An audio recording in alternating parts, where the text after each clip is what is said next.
Chicago's Morning Answer continues next on AM 560, The Answer. Now, from the Signature Bank Studios, this is Chicago's Morning Answer with Dan Proft and Amy Jacobson on AM 560, The Answer.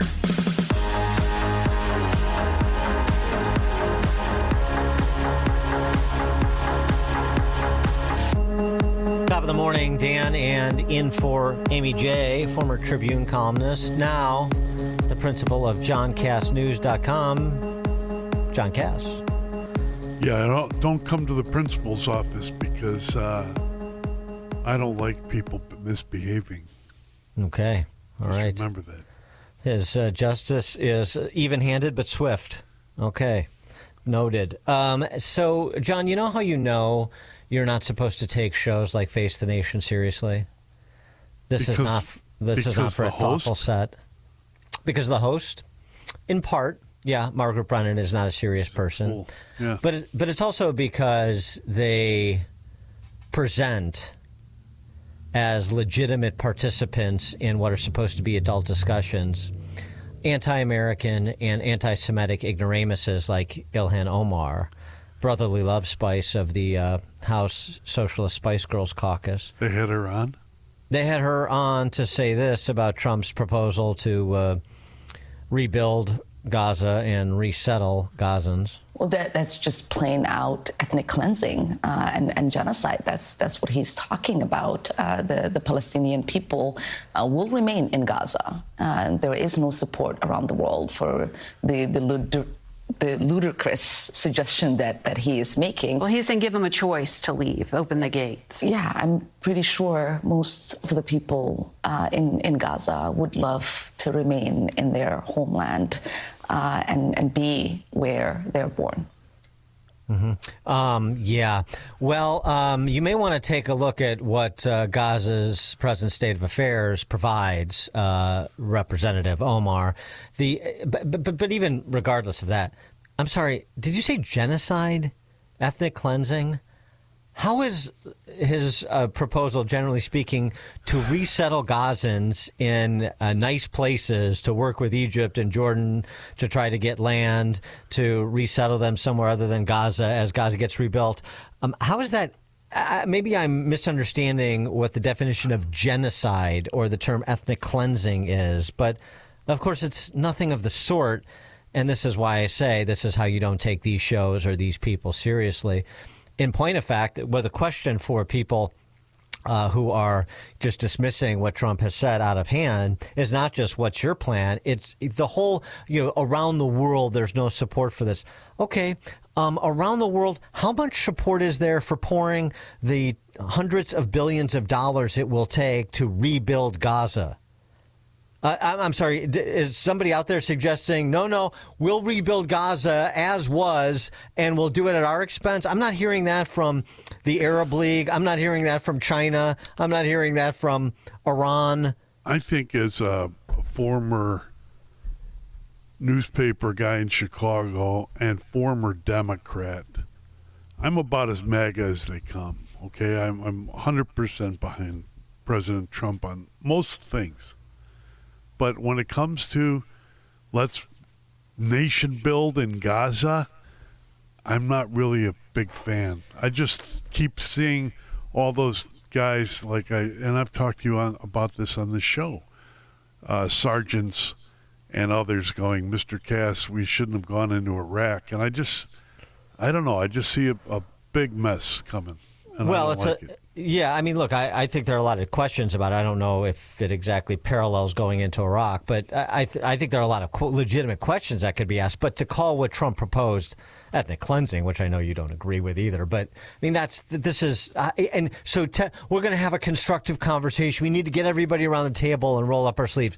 No, we don't need to get everyone around the table. We need to get serious people around the table and talk through serious questions, contingencies, pitfalls, you can't problems. Have a serious conversation if you start off with ethnic cleansing, but you've got to deal with the sentiment that will be in Gaza that when we come with our bulldozers and build the hotels on the Riviera, Well, I don't know if Hamas really goes for that. Yeah, well, and exactly what form that takes, and what's left of Hamas, the whole threat assessment. To me, it's like what else is going on behind the scenes that we don't know. As I suggested to Brett Baer on Friday, boy, it wouldn't surprise me if the proposal that Trump advanced was actually Bibi's idea. The way that he was sitting next to Trump like a Cheshire cat when Trump was addressing the press corps about this, and whatever else they talked about behind closed doors in terms of plans for Iran. I'd like to ask our next guest. Because to me it seems,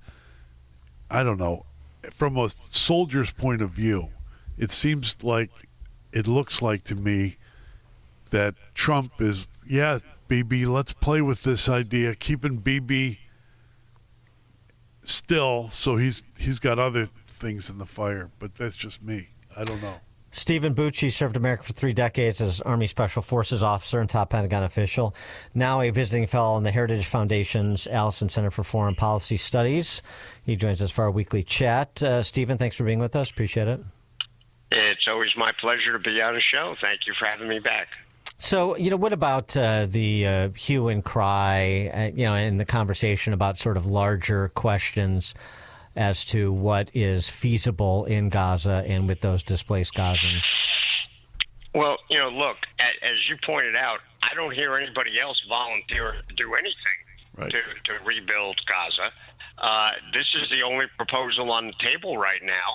And at first, I was with John. I was like, I'm not sure we should sign up for this. This is a pretty, almost impossible task. Right. Plus, if any Gazans are around during that time period, they're probably going to blame us. And even though we're trying to fix things, we'll become targets.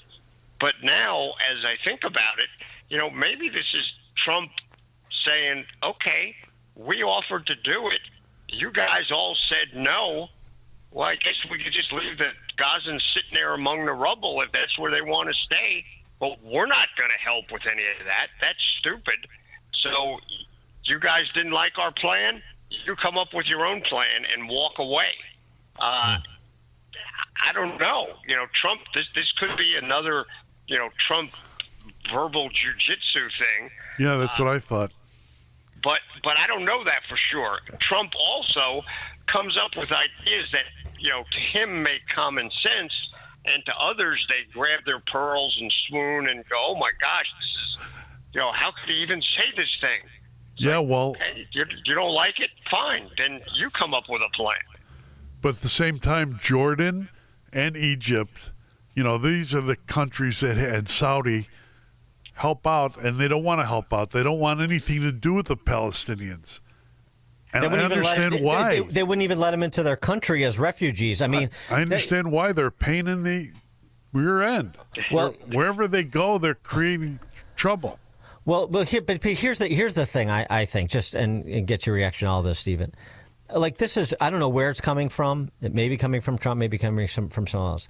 But this is an attempt to shift the paradigm there and to be out of this perpetual war where the Palestinians are stateless people that are easily exploited by terrorist elements and the terrorist leadership they elected to lord over them. And this is a way, like, let's get just change the dynamics on the ground to end this this status quo of terrorist activity and war over the last 60 years. Yeah, no, I agree 100%. That's why, I didn't think there was any irony in anything Trump was saying when he suggested it. He's, the disruptor in chief. This is a disruptive idea. It totally blows away all of the years of stagnation and damage that we've been doing by coming up with a completely new paradigm with which to address this problem. But you're right. The Jordanians, I get them not wanting anybody. The last time that they had too many Jordanians in the country, they tried to kill the king's father. Right. And he crushed them and threw them all out. The Egyptians, they're like, look, we just got our own people calmed down. We don't need any of these other nut jobs in our country. They don't play by the rules. And if we have to control them, you guys are probably not going to like how we do it. Mm-hmm. So, no, we don't want them either. And the Saudis, they could pay for all this in a heartbeat, but they don't even want to be the bankroller for it because they don't want to be involved because if they touch it, then they own it. Well, and they still owe like John Rahm like $250 million for the Live Tour too. So they got to worry about their other expenditures. Always with golf, huh? Yeah. Right. All right, let me get on to something else here. We've got some good news and some bad news for the Canadians over the weekend. First, the good news from NSA Mike Walls, who was on Meet the Press. Probably not going to invade Canada. Well, I don't think there's any plans to invade Canada, if that's what you're talking about. But there is a lot of people that like what we have in the United States and do not like the last 10 years of liberal progressive governance in Trudeau. But really what you're seeing is a reassertion of American leadership in the Western Hemisphere from the Arctic all the way down to the Panama Canal. And that's what we're talking about, from Greenland to Arctic security, to the Panama Canal coming back under the United States. America has avoided our own hemisphere where we have the energy, the food, and the critical minerals for way too long, and you're seeing a reassertion of President Trump's leadership. So no invasion, that's the good news. The bad news is, per what President Trump said to Bret Baier, there is, I guess, serious consideration as to annexation. The Prime Minister said this weekend to a group of Canadian businessmen, he was at a private meeting, he said that your wish for Canada to be the 51st state is a, quote, real thing. Is it a real thing? Yeah, it is. I think Canada would be much better off being a 51st state because we lose $200 billion a year with Canada, and I'm not going to let that happen. It's too much. Why are we paying $200 billion a year, essentially in subsidy to Canada? Now, if they're a 51st state, I don't mind doing it. Steve and Bucci? I'm half Canadian, okay? 51st state. Yeah. Right. Look, I think this is Trump. He's trolling Trudeau and poking a sharp stick in his eye because he really doesn't like the man. But he's saying these things that actually make some logical sense. But the goal is not necessarily to annex even a part of Canada. Though if they want to come, he'd probably accept them. It's to get the Canadians to change the way they're doing business with us. And that's a legitimate goal for the American government to pursue. And Trump's doing it. And we've seen that in other places. He wants a country to behave in a certain way. He makes them an offer. If they don't like that and they say no, he makes them an offer they can't refuse. And it's not the physical threat part. It's, okay, if you don't want to do this, then here's the repercussions for your reluctance. That's legit, guys. That's the way countries work. America is not a charity. We don't have to say, oh, okay, then we'll just give you all of our money anyway. Come on. I think he's trying to alter Canada's behavior. Let's put it that way. The problem is, if they became the 51st state, though, then the problem I see is the Canadian Football League is going to have to go from that 110-yard field they play to a 100-yard field, and they're going to have to drop a player. They play 12 on each side as opposed to 11 here. I mean, so I think, sort of the integration is going to be part of a challenge. That would be a challenge. You're right. That's plus they're used to buying milk in plastic bags. What about walleye? What about walleye? Will we get better walleye in the Great Lakes now? Well, I don't know. We get pretty good walleye here in Michigan already. Yeah. If theirs is better, I'd love that because I like the walleye we get.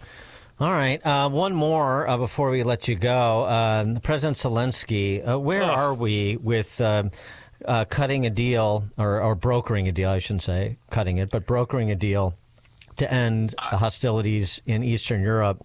Zelensky, again, indicating that he is ready to deal, and he is ready to talk to President Trump about said deal. This is what I told President Trump when we were together. I told him this is the victory plan. Why victory? Victory for all. We will protect those trillions. We will prevent Russia from mining the minerals which will later be used to produce technologies for the three countries of the axis of evil.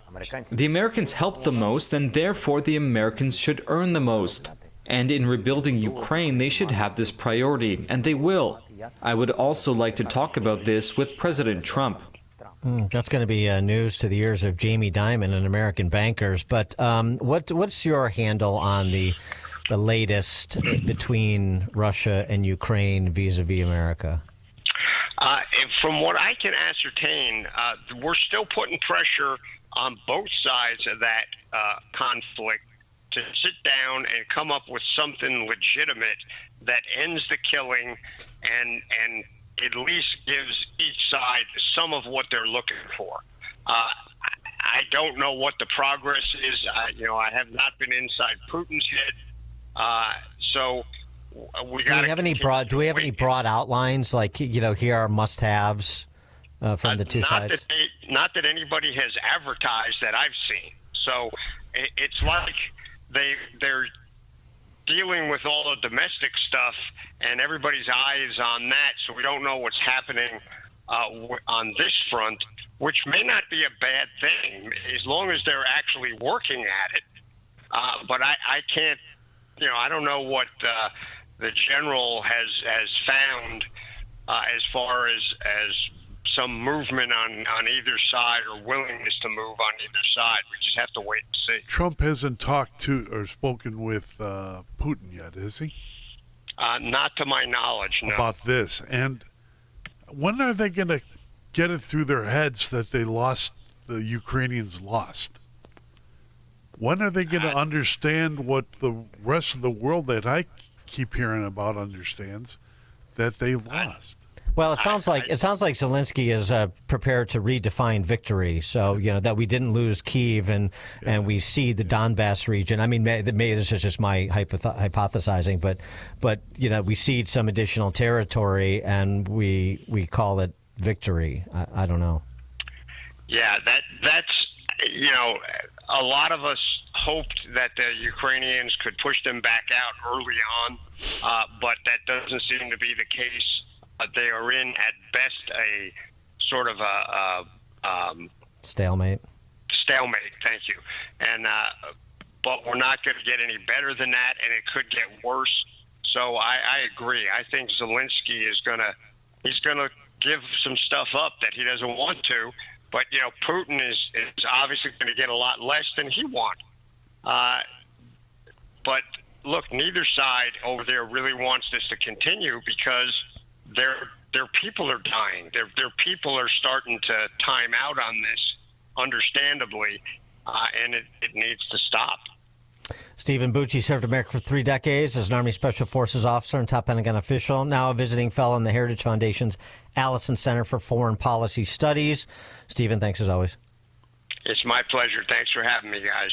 And he joined us on the Turnkey.Pro answer line. Listen to podcasts of Dan and Amy from the AM 560 mobile app. Download it today at 560theanswer.com/mobile. Fellas, Dan Proft here. Let's talk about getting back to your best. If you lack energy, muscle mass, feel moody, or have low libido, it could be low testosterone. Testosterone therapy, or TRT, may be the answer, but guys aren't all the same, so don't settle for a standard dosage TRT program. I learned about the personalized treatment at Low T Center and the results you can expect with customized TRT. And for current patients, Low T Center offers a $150 referral credit when you refer a new patient. So go to lowtcenter.com and book an appointment. Low T Center, reinventing men's healthcare. My name is Dr. Joe Mealy. I've been a dentist for 56 years, and I'm a certified nutritional consultant. I started taking Balance of Nature 15 years ago. I think most people think when they eat fruits and vegetables, this is their idea of fruits and vegetables. I had an apple today. I had a pear today. I had a banana. That's their fruits and vegetables. They don't understand that each one of those fruits and vegetables has different nutrients than the others. Balance of Nature has made a significant difference in my life, in my wife's life. I feel we're on this earth to help each other. And if other people can benefit from my experience, I think that would be one of the best ways I could justify still being here at 81. Go to balanceofnature.com and get 35% off your first preferred set with free shipping as a new preferred customer by using discount code CHICAGO. The truth is, viruses cannot be killed, and unlike bacteria,